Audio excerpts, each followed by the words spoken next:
सिलवानी नायक garden में होली मिलन समारोह कार्यक्रम में कार्तिकेय चौहान ने कहा, सिलवानी विधानसभा शिवराज सिंह चौहान का परिवार प्रत्येक समाज के प्रत्येक व्यक्ति से पारिवारिक रिश्ता। रामपाल सिंह बोले, शिवराज सिंह चौहान का वादा, मेरी सभी बहन लखपति बहन होगी।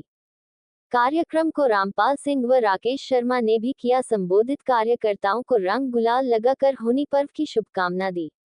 भाजपा का होली मिलन कार्यक्रम संपन्न। हम सब कार्यकर्ता विश्व की सबसे बड़े राजनीतिक दल भाजपा के कार्यकर्ता है। भाजपा ही एकमात्र ऐसी पार्टी है जो छोटे से छोटे कार्यकर्ता को फंस से उठाकर सिंहासन तक पहुंचा देती है। सिलवानी विधानसभा क्षेत्र शिवराज सिंह चौहान के प्रत्येक परिवार, प्रत्येक समाज के प्रत्येक व्यक्ति से पारिवारिक रिश्ता है। इस क्षेत्र से वह 5 बार सांसद रहे हैं, बल्कि क्षेत्र में पदयात्रा व साइकिल यात्रा कर समाज के अंतिम छोर पर बैठे व्यक्ति के द्वार पर पहुंचकर उनकी समस्या को जाना, समझा व निराकरण किया है। वह कार्यकर्ताओं से मुलाकात करने आए हैं। कार्यकर्ताओं के सुख दुख में सहभागिता करना शिवराज सिंह चौहान का धर्म है। यह उद्गार विदिशा लोकसभा क्षेत्र के भाजपा प्रत्याशी पूर्व मुख्यमंत्री शिवराज सिंह चौहान के पुत्र युवा नेता कार्तिकेय चौहान ने व्यक्त किए। वह नगर के नायक गार्डन में सोमवार को भाजपा कार्यकर्ताओं के होली मिलन कार्यक्रम में मौजूद कार्यकर्ताओं से संवाद कर रहे थे। भाजपा द्वारा होली मिलन कार्यक्रम आयोजित किया गया। इस मौके पर लोकसभा संयोजक पूर्व मंत्री रामपाल सिंह, भाजपा जिलाध्यक्ष राकेश शर्मा भी विशेष रूप से मौजूद रहे। कार्यक्रम को पूर्व मंत्री रामपाल सिंह ने भी संबोधित किया। उन्होंने अपने संबोधन में केंद्र व प्रदेश सरकार की हितग्राही मूलक योजनाओं की विस्तार से चर्चा की तथा कार्यकर्ताओं से कहा कि वह प्रत्येक मतदाता के बीच पहुंचकर हितग्राही मूलक योजनाओं पर चर्चा करे। इसके अतिरिक्त लोकसभा चुनाव में ऐतिहासिक मतों से शिवराज सिंह चौहान को विजयी बनाने का आग्रह किया। उन्होंने कहा कि शिवराज सिंह चौहान का वादा है कि लाडली बहनों को साल भर में पूरे 1 लाख रुपए का लाभ पहुंचाकर ही रहूंगा। मेरी सभी बहन लखपति बहन होगी। रामपाल सिंह ने कहा कि हम बहुत ही भाग्यशाली है कि हमारे क्षेत्र से सांसद के रूप में शिवराज सिंह चौहान चुनाव लड़ रहे हैं। हमारी भी जिम्मेदारी है कि उन्हें रिकॉर्ड मतों से चुनाव जिताकर संसद में भेजे। उन्होंने सभी पदाधिकारी व कार्यकर्ताओं से आह्वान किया कि वह लोकसभा चुनाव के प्रचार में जुट जाए। कार्यक्रम को भाजपा जिलाध्यक्ष राकेश शर्मा ने भी संबोधित कर कहा कि पूर्व मुख्यमंत्री शिवराज सिंह चौहान लोकसभा प्रत्याशी के रूप में आपके सामने है। ये चुनाव शिवराज सिंह नहीं लड़ रहे हैं, बल्कि प्रत्येक कार्यकर्ता चुनाव लड़ रहा है। पहले सांसद फिर मुख्यमंत्री रहते हुए चौहान ने क्षेत्र का चहुमुखी विकास किया है। अब हम सभी का कर्तव्य है कि उन्हें रिकॉर्ड मतों से जिताकर लोकसभा में पहुंचाए। शर्मा ने कार्यकर्ताओं को चुनावी टिप्स भी दिए। कार्यक्रम को भाजपा मंडल अध्यक्ष विजय शुक्ला, दीपक रघुवंशी आदि ने भी संबोधित किया। आभार नगर परिषद अध्यक्ष प्रतिनिधि विभोर नायक ने दिया।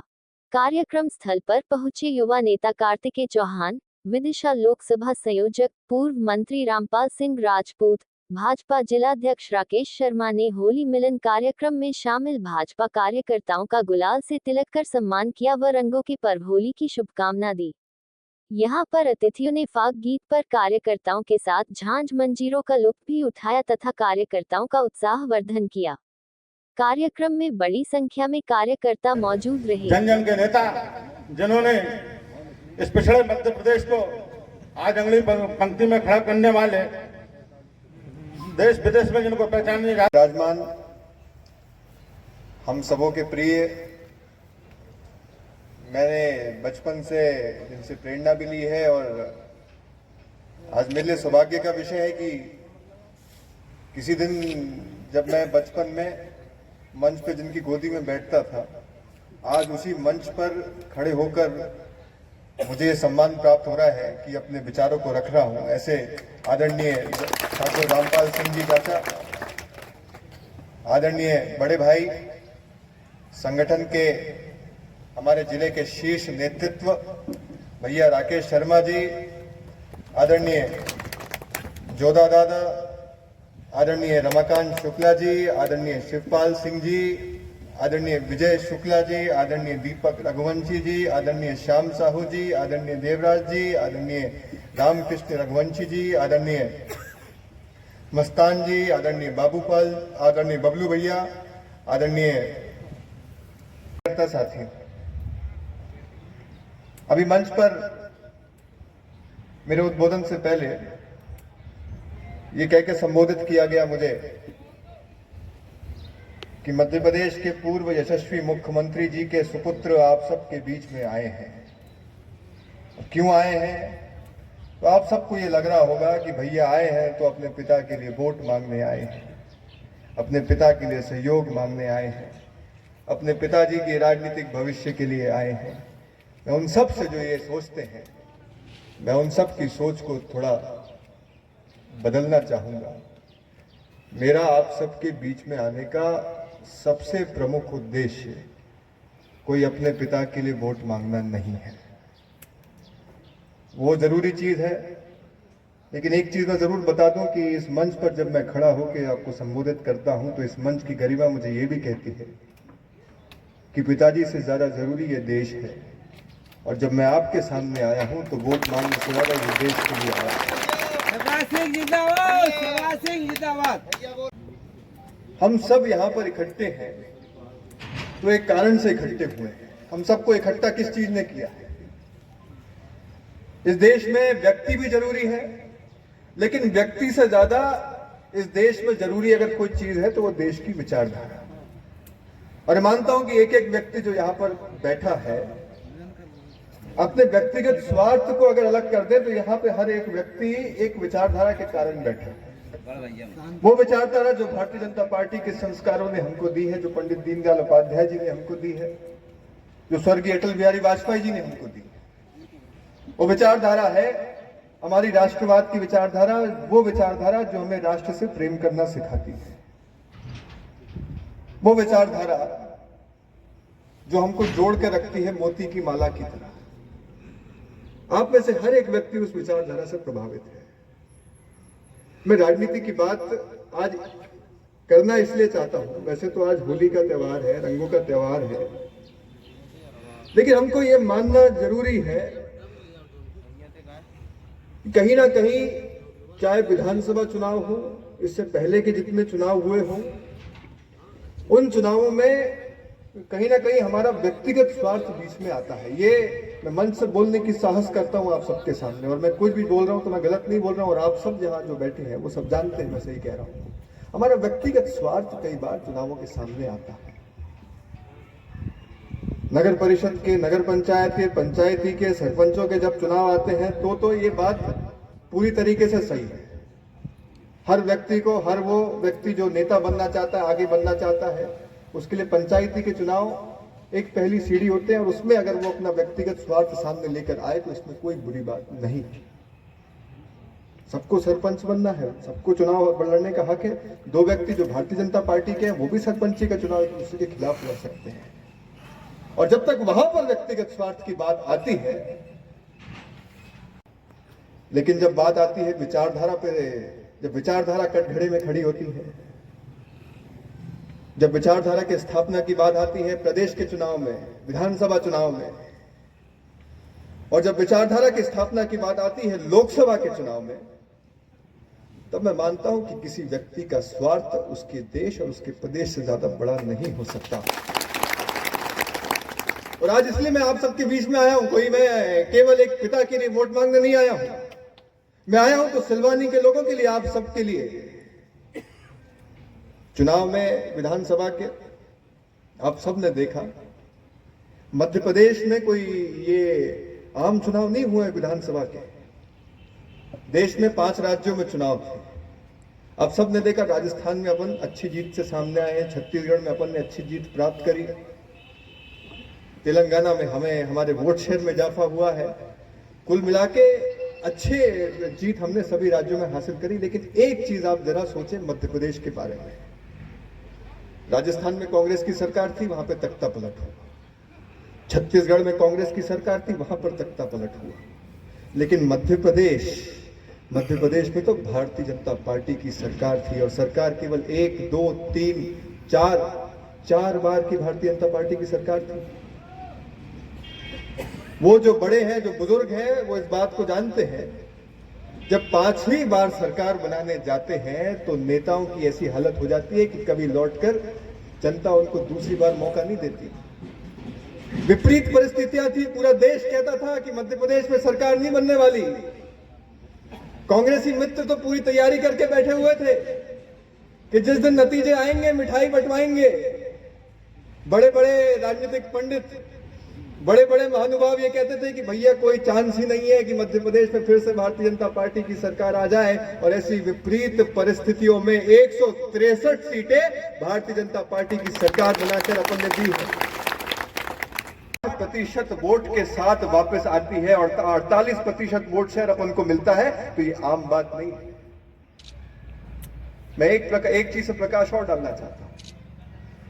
लोग कहते हैं कि लाडली बहना का पैसा मिला बहनों को तो चुनाव में जीत गए।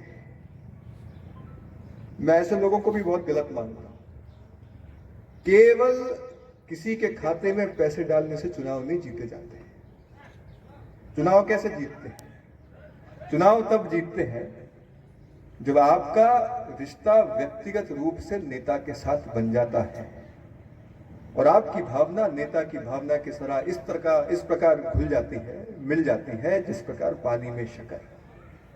अगर हम चुनाव जीते हैं तो इस कारण से जीते हैं क्योंकि हमारे प्रदेश में एक व्यक्ति है, एक नेता है जिसने कभी भी जनता को अपने से अलग नहीं माना, जिसने केवल खातों में पैसे डालने का काम नहीं किया बल्कि उस व्यक्ति से और उसके लोगों से व्यक्तिगत रिश्ता बनाने का काम किया है। लोग कहते हैं पैसे डालने से चुनाव जीते, मैं कहता हूं कि पैसे डालने से चुनाव नहीं जीते, भाई बहन के रिश्ते ने इस चुनाव को जिताया है। राजस्थान की कांग्रेस की सरकार भी पैसे डाल रही थी अपने अपने लोगों के खातों में, छत्तीसगढ़ में भी पैसे डाल रहे थे लोगों के खातों में, वहां पर भी। लेकिन मैं मानता हूं कि जो रिश्ता है, पवित्र रिश्ता भाई बहन का, इस रिश्ते ने हमको चुनाव जिताया है और उसी रिश्ते को लेकर मैं आया हूं। मैं आज सबके बीच में गया, मैं होली मिलने गया तो मैं एक संदेश देना चाहता था आपको। मैं यहां पे कोई नेता मंच से भाषण देने नहीं आया। वो परंपरा, वो संस्कार जो मेरे पिताजी ने मुझे दिए हैं रिश्ता बनाने के, आपके सर पे टीका लगा के या आपके हाथ में फूल देकर मैं कोशिश कर रहा था कि कम से कम उस रिश्ते को मैं बनाने का प्रयास करूं। वो जो फूलों की पंखुड़ी मैंने आपके हाथ में दी है, केवल आम फूलों की पंखुड़ी नहीं दी है मैंने। वो ये विश्वास है कि भले ही सिलवानी में अपने से गलती हो गई हो, लेकिन लोकसभा चुनाव में जब यहां से हमारा प्रत्याशी जीत के जाएगा तो वो अटूट रिश्ता वो बनेगा सिलवानी की जनता के साथ और उस प्रत्याशी के साथ जो सिलवानी के छोटे मोटे काम क्या आपके जीवन भर आपका साथ वो रिश्ता देता रहेगा, ये उसका प्रतीक है।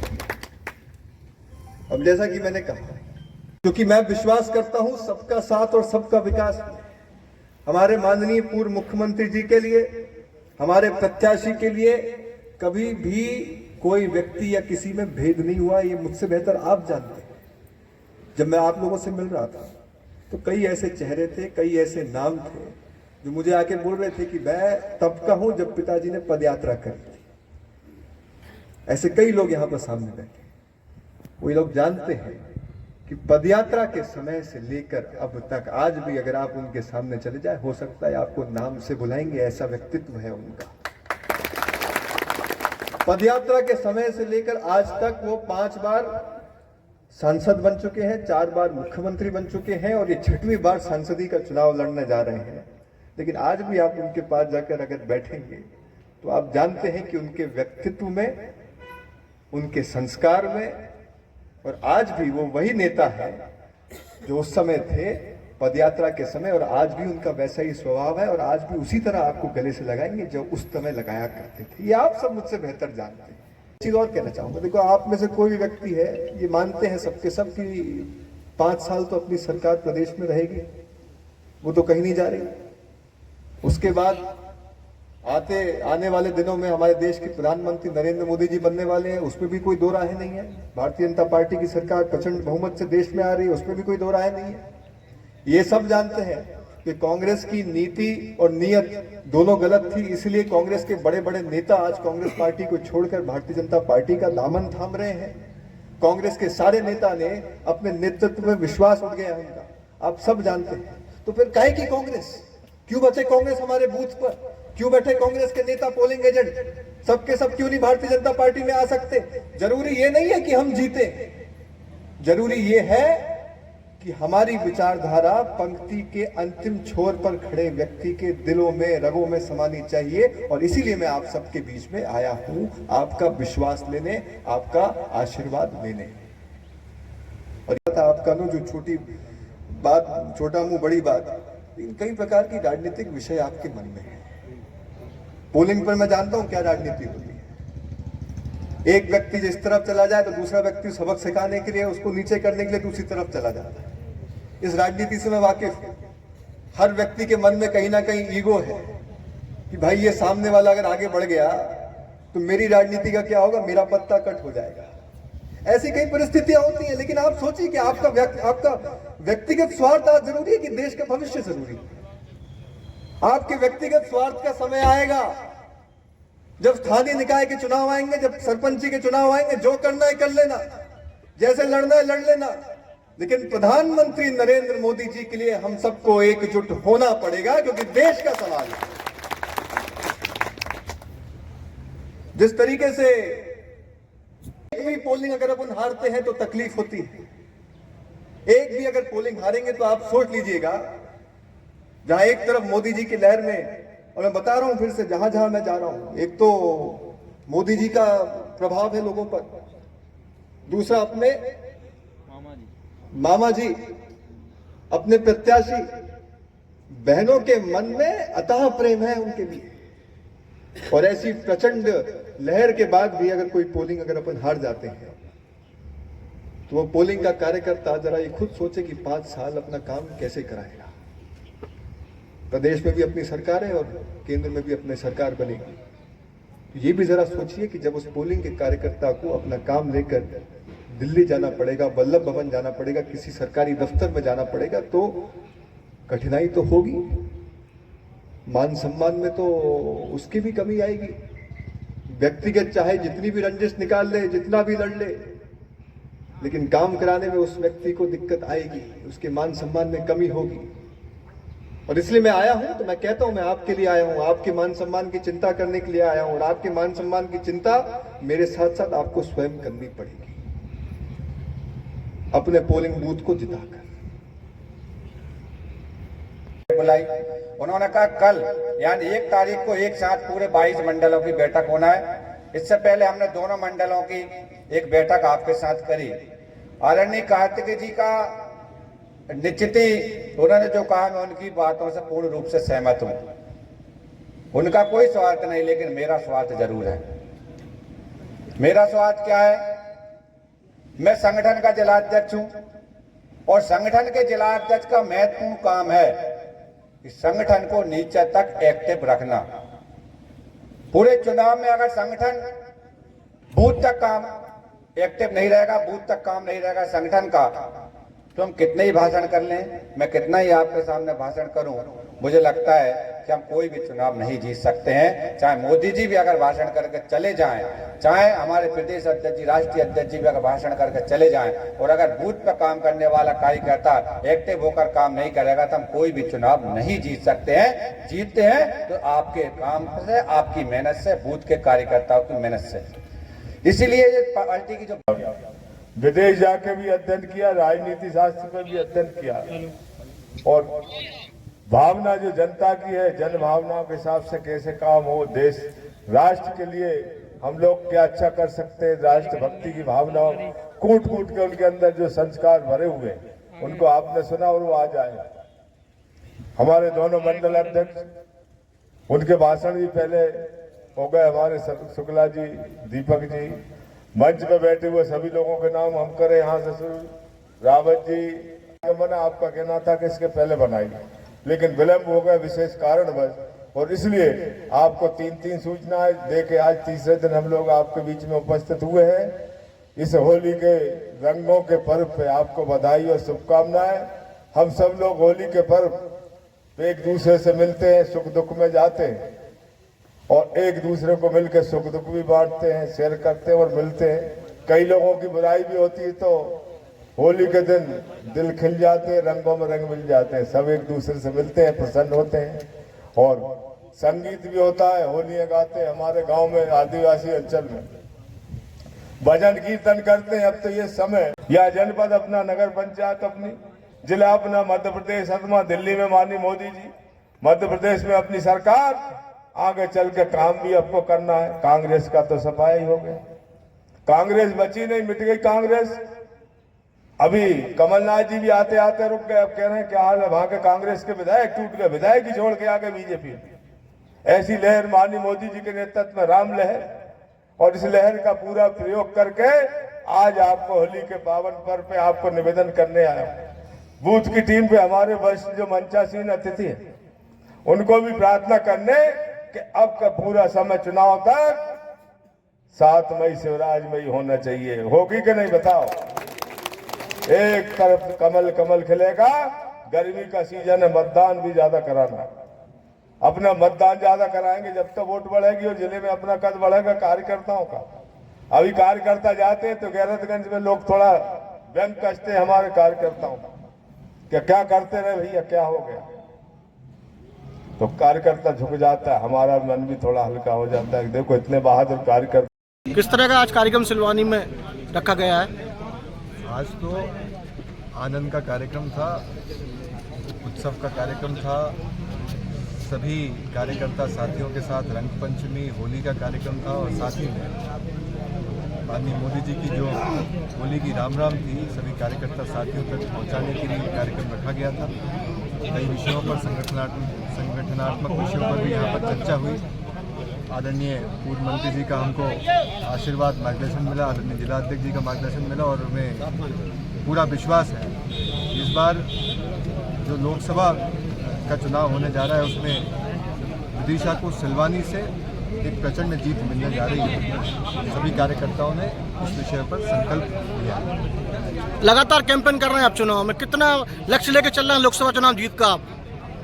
ये लक्ष्य हमारे लिए सिर्फ एक है, वो ये है कि प्रत्येक व्यक्ति, प्रत्येक वोटर नहीं, प्रत्येक व्यक्ति के मन में, दिलों में मोदी जी को स्थापित करना, आदरणीय पूर्व मुख्यमंत्री जी का संदेश पहुंचाना, और उस लक्ष्य के प्रति हम लोग सजग हैं, और जब तक उस लक्ष्य की प्राप्ति नहीं करते थे हम तब तक रुकेंगे। क्या हम बुधनी विधानसभा के एमएलए से बात कर रहे हैं?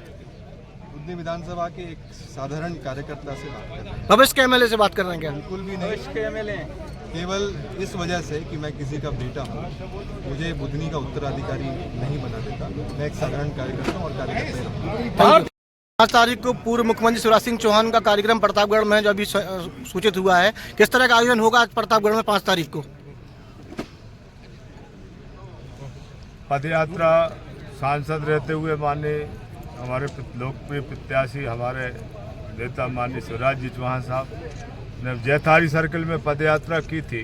रोड भी नहीं थे उस जमाने में, नदियों में तैर के जाते थे। प्रतापगढ़ इलाके में बहुत पिछड़ा इलाका था, काला पानी कहलाता था।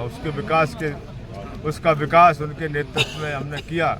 उसी क्षेत्र का बड़ा लगाव है, गरीब जनता का उनके प्रति जो लगाव है, उनके लिए जो काम किए हैं, बड़ा आग्रह वहाँ के हमारे कार्यकर्ताओं ने, हमारे आदिवासी नेताओं ने उनको किया, और 5 तारीख को उनके बीच में आके उनके पारंपरिक त्यौहार जो होली का है उसमें शामिल होंगे।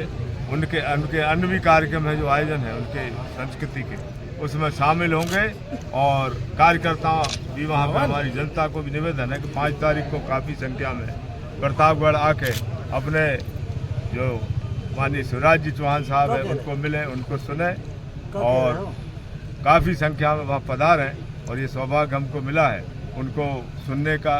वो हमारे जनप्रतिनिधि बनेंगे, सांसद बनेंगे, और क्षेत्र का चहुमुखी विकास होगा, और देश में हमारे क्षेत्र का गौरव बढ़ेगा। इसलिए हम सब मिलके आज भी होली मिलन कार्यक्रम यहाँ सिलवानी में हुआ, सुल्तानगंज में होगा, बेगमगंज में, और सभी जगह जनता कार्यकर्ताओं के बीच में जाकर कार्यकर्ता भी निकल चुके हैं। बूथों पे हमारी टीम पूरी सक्रिय हो गई, और सबने संकल्प लिया रिकॉर्ड मतों से यहाँ की सिलवानी की भारतीय जनता पार्टी की जीत होगी। रायसेन जिला में 4 विधानसभा है, वहाँ के आप जिला अध्यक्ष हैं। युवाओं में बड़ा आपका कैंप है और बड़ी लाभी है आपके साथ। कितने लाख वोटों जिताना चाहेंगे आप इस बार शिवराज सिंह चौहान को लोकसभा चुनाव में? बहुत बहुत धन्यवाद आप सभी का।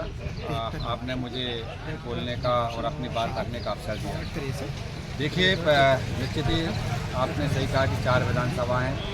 3 विधानसभाएं माननीय शिवराज सिंह चौहान जी के लोकसभा क्षेत्र में आती हैं, 1 विधानसभा आती है दर्शन सिंह जी की। तो मैं कह सकता हूँ हम चारों विधानसभाओं में काम कर रहे हैं। अब वो विधानसभा किसके क्षेत्र में आती किसके नहीं आती वो विषय अलग है, लेकिन मैं ये कह सकता हूँ कि भारतीय जनता पार्टी ने एक अभियान लिया है। अभी भारतीय जनता पार्टी के राष्ट्रीय नेतृत्व ने हमें अभियान दिया है। भारतीय जनता पार्टी ने कहा कि प्रत्येक मंडल की एक साथ बैठक हमें आज करना थी। आज के दिन 22 मंडलों की चारों विधानसभाओं की मंडलों की एक साथ बैठक आज हुई है। 4 ही विधानसभाओं प्रत्येक मंडल पर एक प्रभारी जिले की ओर से पहुँचाया गया और यहाँ पर तो स्वयं मैं खुद आया था। यहाँ प्रभारी के नाते आया था, जिलाध्यक्ष के नाते नहीं। आज की बैठक के प्रभारी के नाते वक्ता के रूप में आया था। इसका सिर्फ उद्देश्य है कि हम किस प्रकार से हमारे नीचे तक काम पहुँचा पाए। आज हमने मंडल पर बैठकर पूरी योजना बनाई। आज ये तय हुआ कि 3 और 4 तारीख में प्रत्येक शक्ति केंद्र की बैठक करना है। वो शक्ति केंद्र की बैठक करके वहाँ शक्ति केंद्र की बैठक में हम शक्ति केंद्र के जो हमारे पंच परमेश्वर उनको बुलाएंगे। शक्ति केंद्र पर हमारे जो बूथ के त्रिदेव उनको बुलाएंगे, उनको एक्टिव करेंगे और इनके साथ बैठकर बूथ की योजना बनाएंगे। बूथ की बैठक कब होगी तो ये डिसाइड हुआ कि 6 अप्रैल को एक साथ पूरे मध्य प्रदेश के साथ साथ पूरे मंडल पर पूरे विधानसभाओं में 6 अप्रैल को एक साथ बूथ समितियों की बैठक होंगी। बूथ समिति में हमारे बूथ के अध्यक्ष, हमारे बूथ के 11 सदस्य, हमारे बूथ के पेश प्रभारी और वरिष्ठ नेताओं के साथ बैठकर बूथ विजय की एक योजना बनाएंगे और उस दिन पार्टी का स्थापना दिवस बनाएंगे। पार्टी ने हमें जो 11 करनी बूथ पर काम करने के लिए वो कार्य कराएंगे और संगठन ऐप पर अपडेट करेंगे। बूथ विजय का जो हमने संकल्प लिया उसको पूर्ण करेंगे। प्रत्येक बूथ पर 370 वोट जो हमारे मोदी जी ने कहा उस वोट बढ़ाने का संकल्प लेंगे और लाभार्थी संपर्क जो महत्वपूर्ण पार्टी का एक अंग है उसको करने के लिए एक योजना बनी है और पूरी नीचे तक बनी है। दूसरा जो आपने बताया कि शिवराज सिंह चौहान जी कितने से जीतेंगे, तो मैं आपको बता दूं कि एक कार्यकर्ता का एक हमेशा एक उद्देश्य रहता है उसका कि हम जिस संगठन में काम कर रहे हैं वहाँ अच्छे से अच्छा सर्वश्रेष्ठ प्रदर्शन करें। तो मैं कह सकता हूँ आज से पहले इतना अच्छा कोई प्रदर्शन नहीं हुआ होगा। वो चारों विधानसभाओं 3 विधानसभाओं में सर्वश्रेष्ठ प्रदर्शन भारतीय जनता पार्टी के कार्यकर्ताओं के दम पर रायसेन जिला करेगा। ये ऐतिहासिक विजय माननीय शिवराज सिंह चौहान जी को मिलने वाली है, इसमें कोई संदेह नहीं।